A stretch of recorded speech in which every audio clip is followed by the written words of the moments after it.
little dog's worth. The kind-hearted Tom was the young master of an estate. His house was on the river bank, a furlong away from the village. The orchards, gardens, and cornfields which surrounded his house belonged to him. Tom was married to Liz. She was a beautiful young lady who helped her husband in managing the estate. Behind their house were a row of rooms occupied by their servants. Farther behind it were sheds in which were kept a pair of horses, cattle, pigs, and a brood of fowls. The couple had also 3 or 4 cats and a parrot. One day Tom was returning from the nearby village, riding his horse when he saw a puppy lying near a bush, evidently hungry and thirsty. It had hardly any energy in it even to give out a whimper. Tom had got down and picked up the puppy and took it home, placing it carefully on the horseback before him. At home, he fed the puppy and made it comfortable. His servants began to take care of it and fed it as they fed the other animals.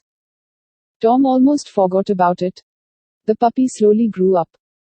One day it strolled into the backyard between the servants' quarters and the animal shed, because it thought that is where it should pass its time. But it was pained to see that the other animals did not take to him kindly. "Here is a good-for-nothing chap who enjoyed a ride on my back the other day," said a horse. "You should have trampled on it," commented another horse. "That would have been the right thing to do, but our master pulled my reins and stopped me and himself picked it up." "What could have I done?" lamented the first horse. "This chap unnecessarily shares the food meant for us," observed a cat who had followed the dog. "I have never seen it even chasing away, what to speak of rats." "I wonder what benefit it brings to our master," said a cow. "It just loiters about. I think to keep a dog or two is a fashion with landlords," an old pig contributed to the discussion. "Right, what they call the status symbol," observed the parrot, who had happened to come there and perch itself on a pole. "I wish it could talk like the human beings as I do," she added. The animals did not like the parrot's comment because none of them could talk like human beings.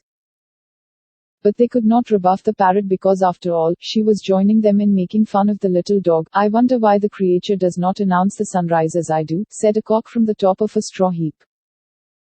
Well, it is not easy to serve a human master, one has to have some talent for it," observed the first horse. "Our master had just picked it up out of pity. But he has already forgotten all about it. If he sees it again, he may just hoot it away," said the second horse. The dog slank away from the backyard and retired into a corner of the courtyard and lay down. It felt very sad for being so useless and such an object of contempt. Days passed. But whenever the dog went to the backyard, the other domestic creatures made fun of it. The dog kept aloof from them, and whenever its master was out for a stroll, it followed him with love and respect. Tom had a 3-year-old daughter. One day he walked in his orchard holding the child in his arms. There was a small boat on the river, close to the bank. It belonged to Tom. He used it to go to a patch of land amidst the river which belonged to him. It was like a tiny island. Inside the boat was kept a long chain. By fastening its end to a tree, one could propel the boat into the river. There was no danger of the boat drifting away beyond the range of chain. Tom put the child, which had fallen asleep, on the boat and climbed a tree for plucking ripe guavas.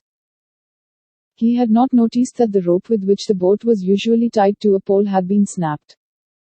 A tide was entering the river. The boat began to drift. It went to midstream and then was led away by the current. The dog somehow felt that something was wrong with the boat speeding away with the child. It barked, running between the guava tree and the river. Tom now saw what was happening. He jumped from the tree, but then did not know what to do. His wife had been to the village. One of the servants had accompanied her while the other 2 were in the market for repairing their cart. Nobody would hear him even if he shouted. He did not know how to swim and the water was quite deep. From the shed of the horses, the cattle, the parrot, and the dog looked on with distress.